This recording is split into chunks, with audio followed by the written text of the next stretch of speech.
Hey guys, I'm Caleb Giddings, and you're watching the GAT Daily exclusive review of the new Taurus G3c. We have one right here. This is one of the first guns that Taurus has actually sent out for review. To give you a little background on what the G3c is, Taurus's most popular pistol to date has been the G2c, which used to be the PT-111 Compact or PT-111 Millennium Pro. I forget what the actual designation was. But for 2020, Taurus has done some updates to the design. They've made some improvements to the design, and they sent one to us to review. So let's get started. And the first thing that we want to start off with is what comes with the gun. So obviously with the gun in the box, you have the manuals, the safety warnings, a bicycle lock. But what's nice, and what I think Taurus did that was very smart, was they sent it not with one, not with two, but with three 12-round magazines. Yep, they're 12s, with three 12-round magazines. I hate it when manufacturers ship guns with like one or two magazines, all right? People like to shoot, and more magazines means more shooting. And giving somebody three magazines is sort of like the perfect number, at least the way I see, because you can have a magazine that you load with your concealed carry ammo. Maybe you leave that magazine loaded most of the time, and you can have two more magazines for practice, or you can use all three mags to practice. So kudos to Taurus for shipping this gun with an appropriate number of magazines. Now, the next thing I want to talk about, of course, is the gun itself. And here it is. It is compact, all right? Like I can cover the vast majority of this gun with the palm of my hand, which is good. That's what I want for a small carry gun.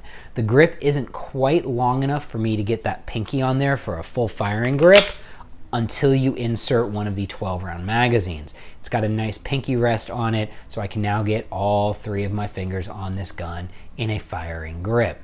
Couple of other things that I like. I actually really like this texture that Taurus has used around here on the grips. The problem that I have with it is it doesn't go up high enough, all right? And this is something I've talked about with reviews of other polymer framed pistols before, is that they don't texture them high enough up here on the grip, because this is where I need to get friction with my support hand. All right, when I'm shooting this gun, if I'm shooting it fast, my support hand is making contact with all of this area up here. And as you can see on the G3c, it's really smooth. It's not grippy, and I want it to be grippy. All right, so dear all gun manufacturers ever, please texture your guns higher up on the grip. Okay, that would be super tight.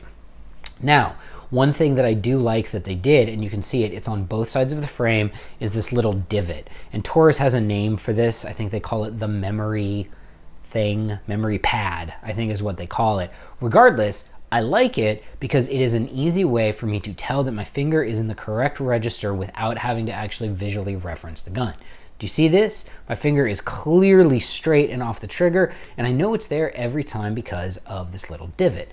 Now, whether or not you think that's a necessary feature doesn't actually matter, because you can, practice and train and my finger goes to register regardless of the gun I'm using. But for this gun's target demographic, that makes perfect sense. And I really actually think it's clever and I like it. So kudos to Taurus for that feature. And I have to give kudos to Taurus for another feature. The sights on this gun, they look like normal sights, right? Well, and that's because they are. And if that rear sight maybe looks a little familiar to you, that's because it uses Glock sight dovetails, which means if you buy this gun and you want to put better sights on it, like night sights or some sort of fiber optic sight, it uses extremely commonly available Glock sights, and that's awesome. Now we're going to talk about some of the features on the gun itself. So all of these guns come with a manual safety, up for no bang, down for bang. I'm fine with that. I'm kind of agnostic about the idea of manual safeties on striker fired guns. Some people like them, some people don't. I can take them or leave them. I think it makes sense, again, considering this gun's target demographic is not going to be like your high-speed guys who are taking classes every weekend. It's going to be people who need a gun for concealed carry or for home defense, and maybe they don't have much more to spend than $250. So I'm fine with the manual safety on this gun, and it's relatively easy to use. Well, also being relatively unobtrusive. So if you just want to run it safety off, you can. And one of the reasons that you can run it safety off is because it has a good trigger pull in it. So like all of the Taurus striker fired guns, it has a single action, double action trigger. And I used those in that order intentionally because when you load this gun and chamber around, it preps the striker, all right? And it gives me a very light but long trigger pull. It's kind of like you would get with a DAK trigger or an LEM trigger or kind of like a DAO trigger almost. It doesn't feel like another striker fired trigger because you have all of this take up before you actually break the shot. And then you have a really short reset, which people like, and you can shoot it from there. Or if you're like me and you think pin and reset is amateur hour, you just let that thing go and then take all the slack right back out of it. Regardless, the trigger pull when it's in this mode is a nice and pleasant about 6 pounds on my trigger pull gauge. Now what's interesting, and the reason why we call this single action, double action, is because let's say I'm firing bang, bang, bang, bang, bang, and I get a light primer strike like that, okay? Now what I've done my entire life is I'm gonna tap, rack, and shoot the next round in there. With this trigger system, when I fire, if I get that light primer strike, I can simply release the trigger and fire it again. And it's a longer, heavier double action trigger pull. And the reason for that is in this mode of action, the striker hasn't been prepped at all. And so that trigger pull comes up around 7 pounds. It's not much heavier, and it's still not a very bad trigger. I do need to say that I'm saying all of this stuff. We haven't been out to the range yet to shoot this gun. So this is all pre-shooting, which leads us to what we're going to do to it when we shoot it. And the reason why this is important is it's important to think about what this gun is for, all right? The idea behind a gun like the Taurus the Taurus G3c isn't that this gun is going to be sold to people who are going to take weekend-long shooting courses and shoot 1,000 rounds through it. Based on the price point, based on the feature set of the gun, this is a gun that is sold to somebody who needs a gun for personal protection and maybe they don't have a whole lot of money to spend. So is it fair for me to hold this gun to the same standards that I would hold an M9 or a Glock 17 or a gun that is designed for extreme shooting, for military use, for law enforcement use or something like that? And the answer is I don't know. I don't actually have a good answer for that. Now, I'm obviously not going to take this gun out and shoot 2,000 rounds through it in an afternoon, mostly because that would be a miserable afternoon. But what we are going to do for our shooting evaluation is we're going to do a series of things. We're going to first off shoot it through some standards, all right? And the reason why we do that is I want to get an idea of how well this gun shoots when compared to other guns in the segment. So I've shot a million compact 9mm, and I have an idea of benchmarked performance of how they shoot. So how does this gun shoot when we compare it to other benchmark 9mm, right? Like your Glock 48s or your Beretta APX Centurions, guns that it's going to be kind of in the comp set against. So how does it compare in terms of shootability to those guns? That's the first thing we're going to do. Now we do want to test this gun's durability a little bit. Again, I don't necessarily think that this gun should be able to run 2,000 rounds without a malfunction, which is the standard that I have for like a service pistol, right? If you sent me a Beretta APX or a SIG P20 and it couldn't run 2,000 rounds without a failure, I would consider that gun to be defective. But this gun isn't those guns. It's not made by the same people, and it's not even made for the same people that those guns are made for. So what we're going to do is after we do the objective evaluations where we run it through standards and we shoot groups, we're going to shoot 500 rounds through it in an afternoon.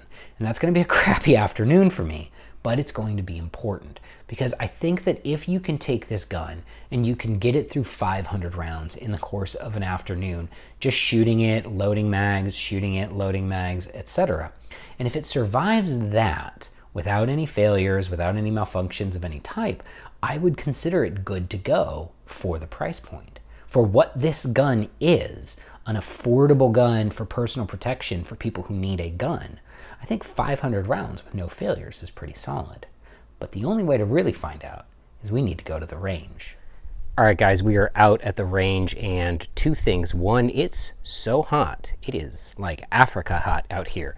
But that's not important, because what is important is we've got the Taurus G3c on the range, and we're going to run it through a series of timed standards. And then what we're going to do is we're going to see how well it holds up. The thing that I talked about back in the studio, is this gun good for 500 rounds? We're about to find that out. First, we're going to shoot the time standards, and we're going to start with the Gabe White standards. Like all of these reviews, we do this from the low ready to eliminate holster bias. These are the first rounds I will have fired out of the Taurus G3c. I'm using, for the Gabe White standards, 115 grain Syntech. I'll also be using this for our next test. Again, I'm going to do all of these from the low ready. Now, in order to give this gun the fair chance, like I like to do with everything, I took it apart and lubricated it before we did any of this. So here we frickin' go, man. Oh yeah, that's the other thing I want to do. I'm going to add a little chalk to my hands because it is so very hot and so very steamy out here. I want to actually be able to hold on to the gun. Like, this isn't an issue where the gun is slippery. It's an issue where my grip's compromised because of the ambient conditions out here. So first up, we're going to run the Gabe White standards, and I'm going to fire 2 shots to the head box of this target.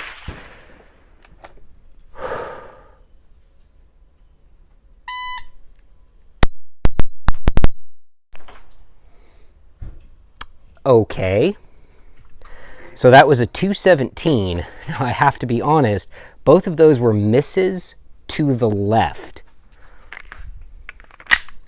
We're going to try the failure to stop drill now. That's 2 to the body, 1 to the head.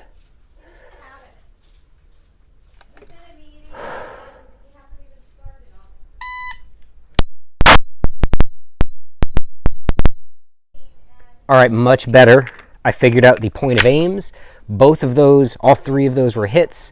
I had a 260 with 2 hits to the body and 1 hit to the head. I am enjoying the trigger on this gun, I have to say. It is very good revolver-esque trigger. All right, now I should have enough rounds to do the bill drill. 6 shots to the body.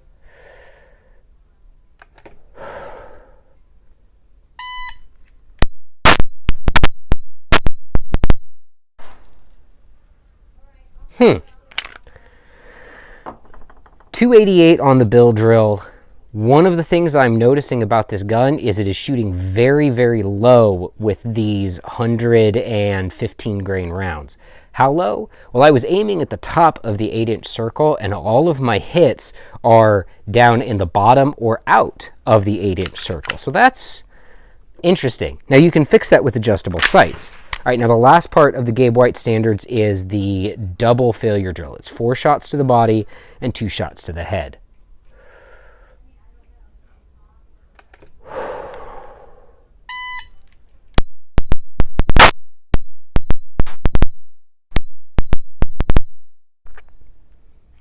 All right, that took a long time because I was really trying to aim my ass off and get my hits. I did. I got all 4 hits to the body and both headshots. But again, this gun is shooting a little bit low, which is interesting to me. But that's it for the Gabe White drill. What I'm going to do is I'm going to reload, reset my target, and then I'm going to shoot the IDPA 5x5 drill. The IDPA 5x5 drill is a total of 25 rounds. It starts with 5 shots, freestyle, at the target. So that's how we're going to start. My goal for this, because this is a smaller gun, is to keep it under 1 second per shot total time with all my points down. All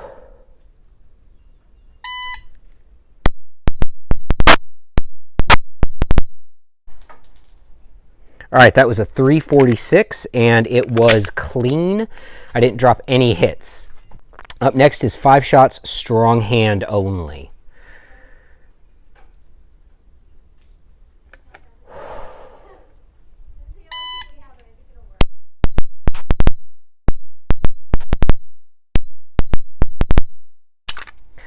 All right, that was not clean. That was a 5:04, and I dropped 2 points. So that would be 7:04 would be my total time for that. Up next is 5 reload 5.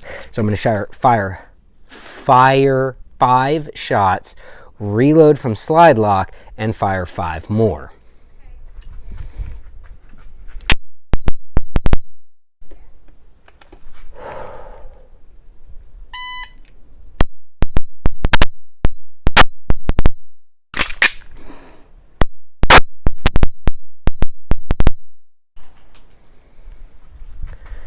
'Let's see, what was our total time? Our total time for that was 8:21, which is pretty solid. I also shot that clean, so I had no misses, no points down at all. So 8:21, no points down. And we've now fired 20 rounds. We have 5 rounds left to shoot. And for our 20 rounds, our 25th round, it's 4 to the body, 1 to the head.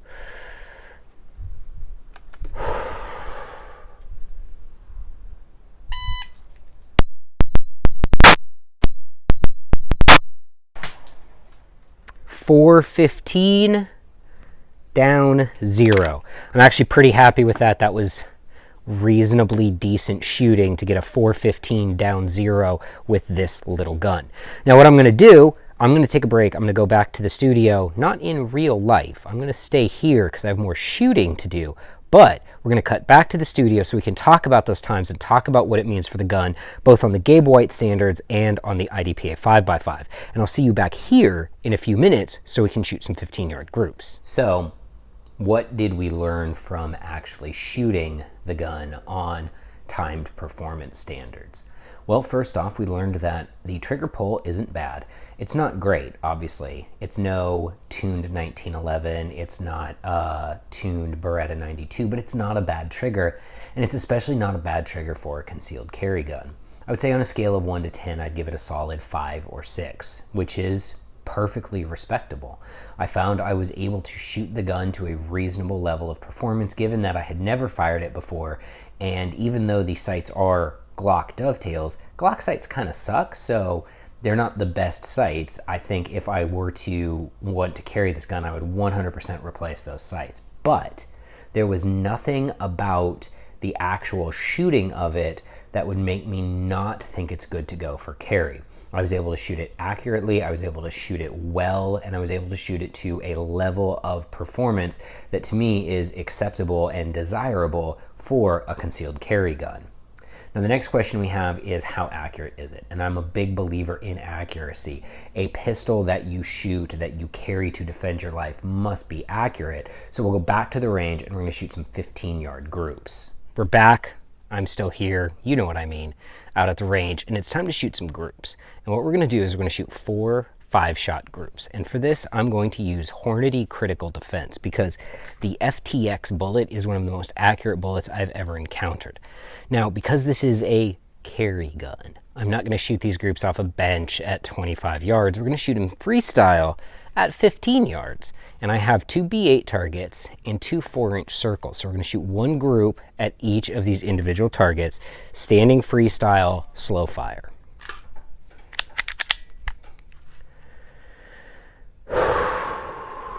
Watching people shoot groups is super boring, so I've increased the speed of this clip to 2x to save you some of the suffering that I had to endure on the range.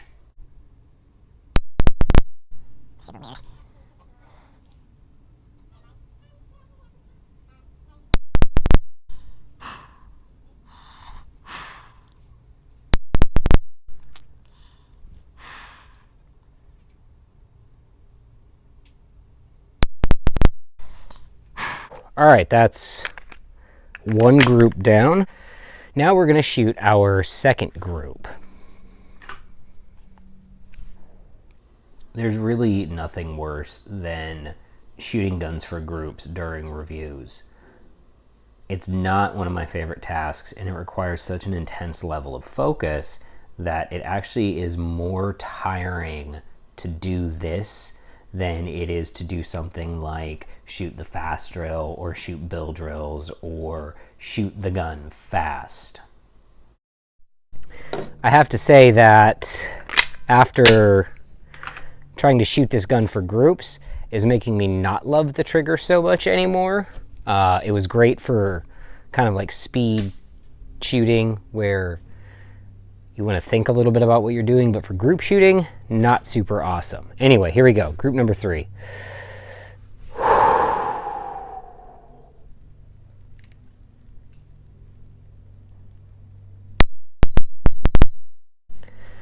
All right, this is the third time this gun has done this, and it's really interesting, and I want to show you when we go down range after I shoot this last group. But the first round out of every magazine that gets loaded into the gun by spring tension and not by recoil hits low. Like every time I've put a first round into this, that's happened. So like my first shot from the first group hit the 4-inch circle under it, and my first shot in this group almost hit the 8-inch circle under the 4-inch circle that I was aiming at. And this will make more sense when I show you the target. And then the second round,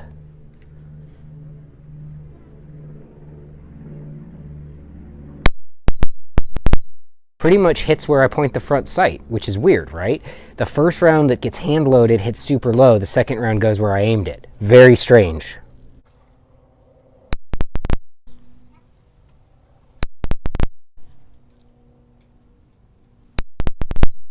That was my best group yet.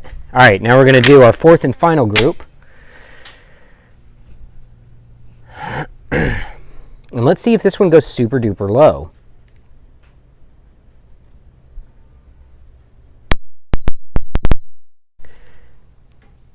No.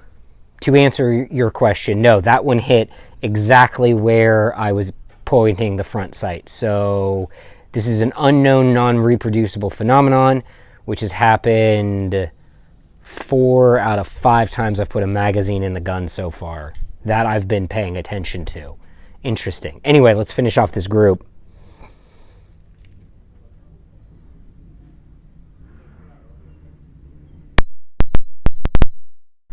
Ooh, this is going to be a good one.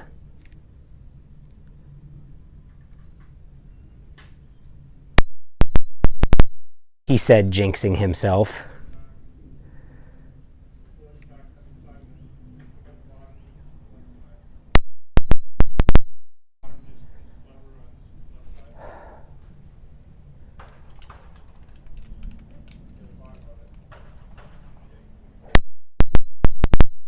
All right, so that was all of the groups.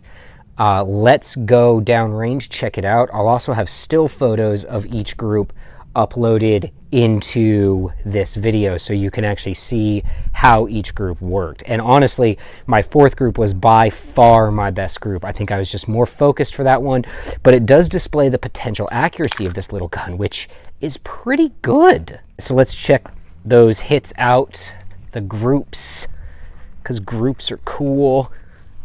Walking down to our target, making our way downtown to targets. And here we are at the target, and I want to show you what I was talking about. So if you look at the target that we have right here in front of us, you'll see this shot right here was actually my first shot in this 5-shot group.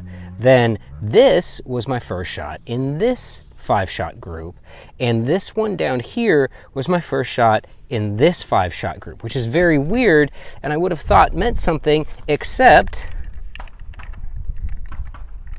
this was my last 5-shot group.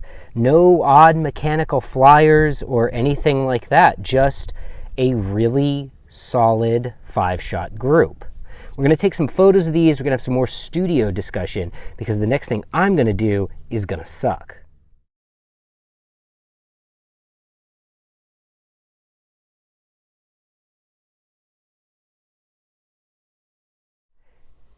The takeaway from groups is interesting.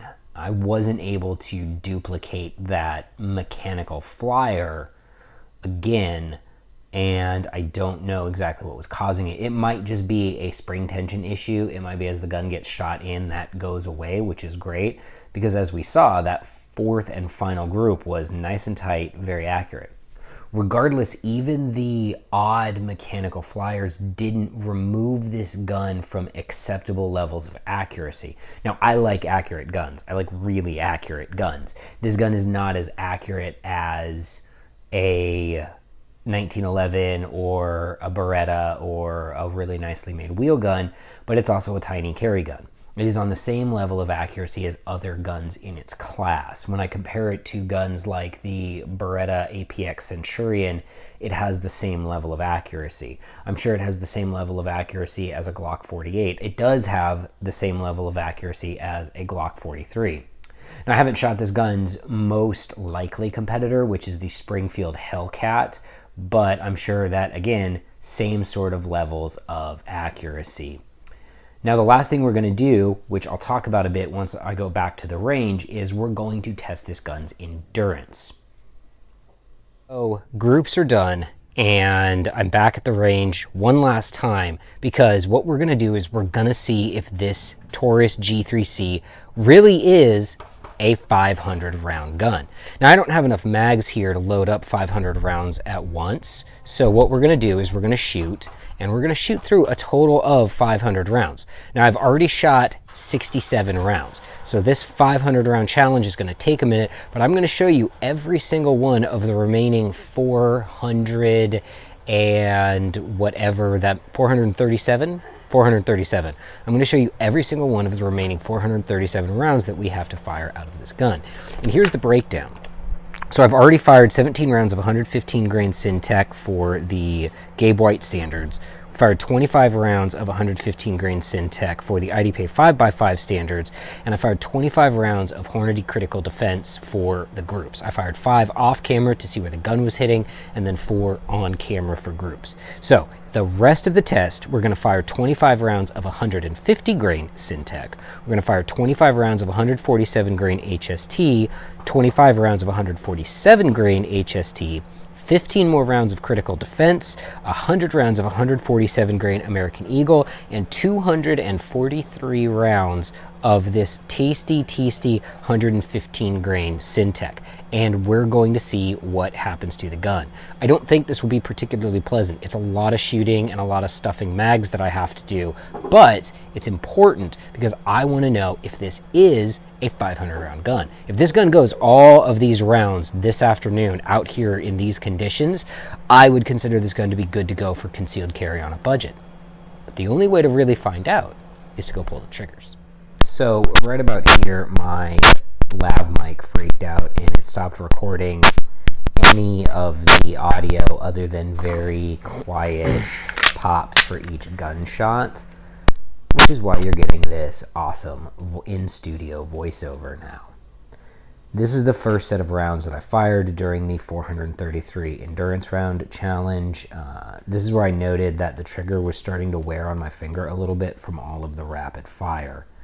I pause, I reload mags, and you notice when I come back, I'm wearing gloves. I've done these endurance challenges before, and the guns tend to get kinda hot when you do it. So the glove not only saved my index finger on the trigger face, but it also saved my support hand when I was doing all of this shooting. During this process, what I was doing is I was loading up either 10 round mags, and then later I would load up 2 12s with one in the chamber to give me 25, and then another 10 round mag. But here we're still just cruising along, shooting. At this point, I'm starting to mix some hollow points into the rotation as well. As I mentioned at the start, I fired 147 grain HSTs and 124 grain plus P HSTs through this gun during the course of this evaluation. So far, everything is still going great. This is when I definitely introduced the 124 HSTs, which you can definitely tell had quite a significantly different recoil impulse than the 115s. They are much snappier. It's an incredibly accurate bullet though, and it's a lot of fun to shoot out of bigger guns. Out of this gun, I wasn't having a great time shooting it. Anyway, the shooting continues. Go ahead and change mags here. You can see smoke coming out of the gun, which I always think looks cool. And slide forward, and here we go, shooting some more. Just slapping triggers endlessly. This is one of those things that when you do it, people think that this sounds fun, right? Like, hey man, you want to go shoot 500 rounds through a gun in 25-30 minutes? And that sounds fun, and it is fun for the first like 3 to 5 mags. After about 250 rounds, it really starts to get awful. And that's why you see me doing things like switching the gun up. The other reason I wanted to switch the gun up and occasionally shoot it weak hand only is guns are more likely to malfunction when you're holding them in your weak hand than they are if you're holding them in a proper strong hand grip. Now, one thing I did like about this gun that you can actually see me doing here is you can really run this trigger fast. I have to say the short reset, the nature of the trigger itself, you could give this gun the smoke if you wanted to. And later on, I actually throw it on my shot timer just to see what kind of splits I'm getting. And I ended up pulling a bunch of like 0.17 and 0.18 splits, which on a teeny tiny little carry gun is pretty cool. Did I hit anything? I have no idea. At this point, I was just dumping bullets into the berm just to get this test over with, since again, it is a whole heck of a lot of shooting. All right, so here I had the only semi sort of failure. I inserted the mag into the gun, I went to close the slide, and the slide didn't close. I took the mag out, I took the round out, put it back in, put the mag back in the gun, and presto zappo, it was totally fine. So we're not even going to count that as a malfunction or a failure on the gun's part. It just might have been the round wasn't quite seated right and it ran fine. So not really worried about that. You can see I'm starting to get tired here. Anytime I do that big puff my cheeks out and exhale, I'm starting to not have a good time. To be fair, I wasn't having a good time at this point. I have no idea how many rounds I've fired, but we're getting up on the end. There we go, still shooting.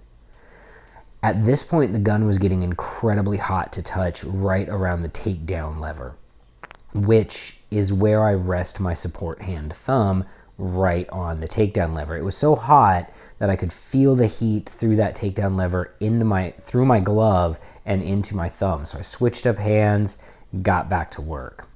Here we go, loading it up again. By this point, I wish I had shown you my support hand grip. I was just keeping my support hand thumb off of the gun, completely away from the takedown lever, just because it was so hot that you couldn't touch it. The gun got so hot to the point that when I would chamber a round, I wouldn't want to leave the gun sitting because I'd be worried about it cooking off. I know that's not rational with a handgun, that handguns don't have cook-offs like machine guns, but that's still kind of where my brain was at while I was doing this. But luckily, we are getting up near the end. We've got a few more mags and we are gonna be done. We're almost there. At this point, I'm completely out of fucks. I don't care anymore. I just want this test to be over with. And yet, there's still more shooting to do. Yep, lots of shooting.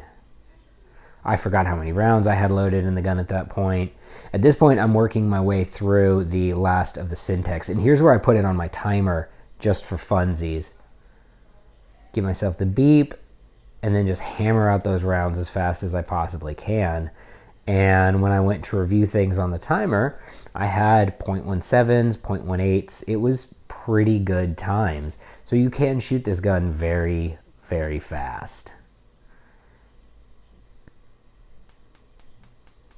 Still going. It really is a crazy amount of ammo, but here we go. 491, 492, 493, 494, 495, 496, 497, 498, 499, and 500. In case you were wondering, that face after the 500th round, that was my impressed face. it was about 20, maybe 30 minutes to shoot all of those remaining 433 rounds to that gun.